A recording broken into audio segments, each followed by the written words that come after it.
What if pain isn't the problem, but actually the pathway back to you? You're listening to The Leadership Wound, From Pain to Permission.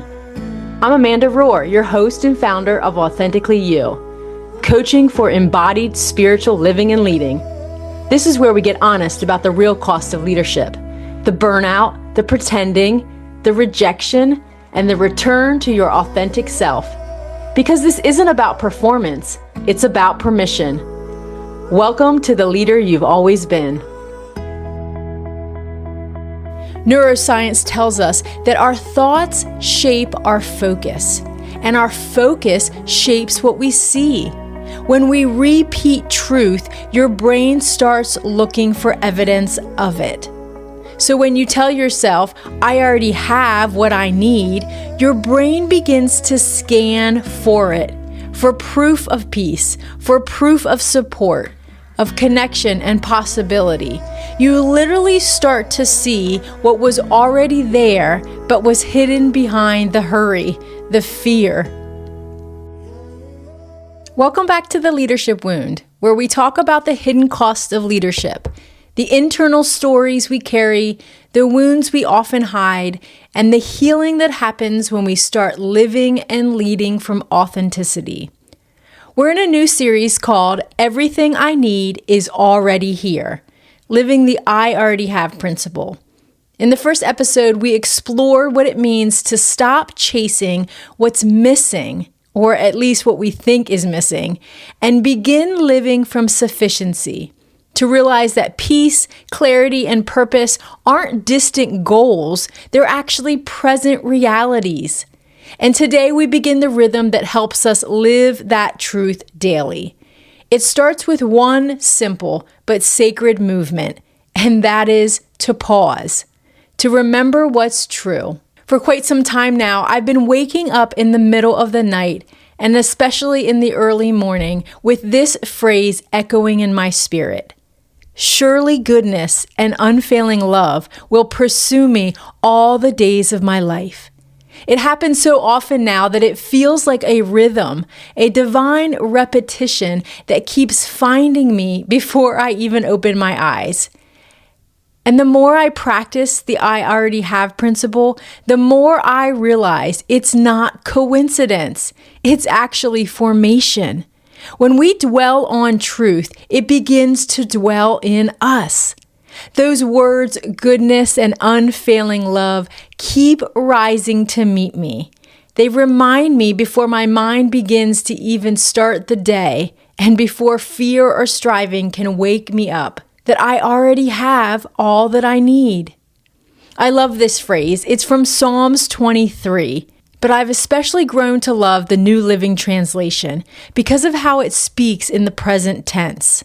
The Lord is my shepherd. I have all that I need. Not I will have or not I used to have, but I have now. That one word have changes everything. It shifts our posture from striving or a lack of to sufficiency. From waiting to awareness of what is already true now. What's fascinating is that this isn't only a spiritual truth, it's also scientific. When you meditate on phrases like, I already have everything I need, or surely goodness and unfailing love will pursue me, your brain begins to rewire itself around that reality. Neuroscience tells us that our thoughts shape our focus, and our focus shapes what we see. When we repeat truth, your brain starts looking for evidence of it. So when you tell yourself, I already have what I need, your brain begins to scan for it, for proof of peace, for proof of support, of connection and possibility. You literally start to see what was already there, but was hidden behind the hurry, the fear. And when we begin to pause long enough to remember what's real, our awareness expands to it. We actually begin to see it everywhere. We stop scanning for scarcity and start noticing abundance. And that changes not only how we think, but how we lead, love, and live. This rhythm of pause and remember what's true isn't just for executives or pastors or entrepreneurs. It's for everyone. Because leadership isn't about a position or a role. It's about influence. Every one of us has the capacity to shape the spaces that we inhabit, the way we show up in the world, with our presence or with pressure. When you pause and remember what's true, you lead from groundedness, not grasping for things, but from clarity of what's already true. And that is the kind of influence the world needs right now more than ever. It needs a calm, centered, authentic leadership that flows from peace and not from performance. Pausing isn't weakness. We often think to pause means we're being idle. But in fact, it's wisdom. It's what brings you back to what's real. When you pause, you step out of the noise, you step out of the chaos, and you come back to awareness. You begin to notice what's already available, not what you don't have. And that kind of peace, it doesn't depend on circumstances. It doesn't depend on what people do or don't do. And it doesn't require you to perform. Pausing isn't because life is calm. We don't pause because life is calm or everything is okay. We pause so our souls can be. Because constant motion blinds us to the blessings that we already have. The pause is where striving turns into seeing.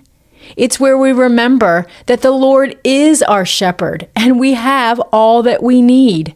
Or another way to say it is, God is my ultimate source. He is the source of my joy, my happiness, my clarity, fill in the blank. And since He is ever present, we already have everything that we need. If you've ever stood beside a river, you know there's a moment before you step in where you hesitate. You watch the current move, steady, powerful, alive, and you realize the river was flowing long before you arrived, and it will keep flowing long after you leave. That's what the pause is like.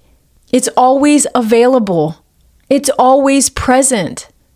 There's always the opportunity to stop and linger. And when we stop striving and we finally step into the river of God's goodness and love that's already moving all around us, we remember we don't have to create it. We don't have to force it. We don't have to control it. We simply have to enter into it. The current of God's grace will always carry you further than striving ever could. And the moment you pause and recognize is the moment you allow yourself to be led by the flow rather than fighting everything around you. So today, before you rush into what's next, take a moment to dip your toe into the river. In fact, put your whole foot into the river. Put your whole self into the river. And as you do, let the water remind you that life, peace, provision are already present. They're already in motion. God has been at work while you were sleeping. God has been at work while you've been doing other things. In fact, God is always at work. All we need to do is join Him in that flow. So maybe this week the invitation isn't to fix something. It isn't to figure out something. It isn't to control something. It isn't to determine what the best thing is to do in a certain circumstance. Maybe it's simply to pause. Maybe the invitation is to pause before you respond, to pause before you plan, to pause before you decide, and in that stillness to whisper this truth. I already have everything I need. Goodness and love are already pursuing me right here, right now. Let that truth find you. Let the shepherd, the source of all that you need, catch up to the pace of your racing mind. And let it calm you. Let it reassure you. Let it penetrate the depth of your soul. Take some time this week to reflect on these questions. When was the last time you truly paused? You truly took a beat and you just sat in silence? Not because you had to or were forced into it, but because you wanted to remember what was already true. There are so many things outside of our control, but pausing is one thing we can do. Where might goodness and love already be pursuing you today? And what changes when you begin to believe that you have all that you need? Not someday, not I wish for, but now. Tomorrow morning, before you reach for your phone or open your laptop or run through your to-do list, take one intentional pause. Maybe place your hand over your heart. Maybe take a deep breath in and say, "The Lord is my shepherd. I have all that I need. Surely goodness and unfailing love are pursuing me all the days of my life." It only takes a few seconds, but it does have the potential to change everything for you that day. It shifts your attention towards sufficiency and abundance instead of scarcity and lack. And as you do that, your brain begins to look for evidence of goodness all around you. That pause creates a sacred doorway back into awareness to return to the reality of what is true. And that awareness is where transformation begins. Psalms 23 is more than just poetry. It's actually a pattern, a rhythm for your soul. If you read further into it, it says, "He lets me rest in green meadows. He leads me beside peaceful streams. He renews my strength." The shepherd, or my source of everything, is not in a hurry. He leads at the pace of peace, not performance, not someone else's script. He's not rushing us to the next thing. He's inviting us to rest in what's already been provided. So today, I dare you, take a pause. Remember, be courageous and step into the river. And let the goodness that's been pursuing you finally catch up. Thanks for joining me in this episode of The Leadership Wound. If you're ready to build a rhythm of peace, clarity, and alignment in your life and leadership, I encourage you to book a free 30-minute call and start a conversation with me about how you can begin to live and lead authentically. And if you're looking for something to help you start your morning off on the right foot, I offer a free morning meditation as part of my Authentic Leadership Starter Kit. You can find it at my website, authenticleadershipcollective.com. It's designed to help you pause, center yourself in truth, and begin your day grounded in peace. Because everything you need to live and lead with purpose is already here. You just need to pause long enough to see it. Until next time, pause often, step into that river, and notice what's already true so you can begin to lead like you.